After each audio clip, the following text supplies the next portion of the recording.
السلام علیکم ورحمۃ اللہ وبرکاتہ۔ آپ صلی اللہ علیہ وسلم جب بھی سونے کے لیے بستر پر لیٹنا چاہتے تو اپنا سیدھا ہاتھ اپنے گال کے نیچے رکھتے اور یہ دعا پڑھتے۔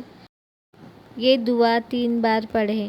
میرا ویڈیو اینڈ تک دیکھیں، لائک شیئر سبسکرائب ضرور کریں، اس سے میری حوصلہ افزائی ہوگی اور ویڈیوز بنانے کے لیے۔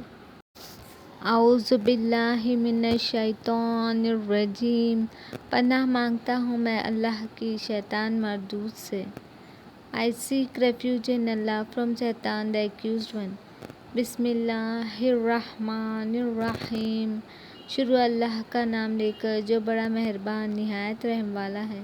In the name of Allah, the most beneficent, the most merciful۔ اللہم قینی عذابک یوم تبعث عبادک۔ ترجمہ: اے اللہ مجھے اپنے عذاب سے اس دن بچا جس دن تو اپنے بندوں کو زندہ کرے گا۔